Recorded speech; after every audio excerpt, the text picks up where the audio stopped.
జయశంకర్ భూపాలపల్లి జిల్లాలో సింగరేణి ఆవిర్భావ దినోత్సవ వేడుకలు అత్యంత ఘనంగా జరిగాయి. MLA Gandra Satyanarayana Rao, general manager ఏనుగు రాజేశ్వర్ రెడ్డి పాల్గొని కేక్ కట్ చేశారు. అధికారుల సమక్షంలో పిల్లల సాంస్కృతిక ప్రదర్శనలు, నృత్యాలు వేడుకల్లో ప్రత్యేక ఆకర్షణగా నిలిచాయి. 1871లో బ్రిటిష్ అధికారులు ఇల్లందు సమీపంలో బొగ్గు నిక్షేపాలను కనుగొనగా 1889లో తొలి గని ప్రారంభమైంది. కార్మిక హక్కులను అమలు చేస్తూ దేశ ఆర్థిక వ్యవస్థలో కీలక పాత్ర పోషిస్తున్న సింగరేణి నేడు 137వ ఆవిర్భావ దినోత్సవాన్ని జరుపుకుంటుంది.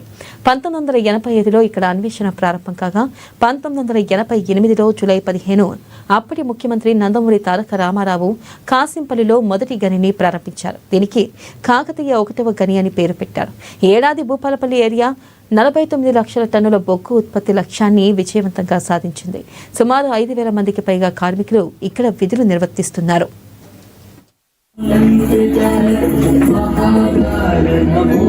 20,000 మందికి 5,000 రూపాయల చొప్పున బోనస్ కల్పించినటువంటి ఏకైక ప్రభుత్వం కాంగ్రెస్ ప్రభుత్వం. కనుక ఈరోజు అవుట్ సోర్సింగ్ కార్మికులు, అదేవిధంగా సింగరేణి కార్మికులు 80,000 మంది ఈ సింగరేణి సంస్థలో మరి మన యొక్క రాష్ట్రంలో పనిచేస్తున్నారు. దాన్ని విస్తృతంగా తాడిచెర్ల మైన్ కనుక తీసుకుంటే ఇంకా 100 సంవత్సరాల చరిత్ర మన దగ్గర ఉందనేది జీఎం గారు చెప్తున్నారు. ఇంకా ఎక్స్టెన్షన్ వెంకటాపూర్ మండలకు పోయి అటు మనుగూరు దాకా కూడా పోయేటువంటి అవకాశం ఉంది.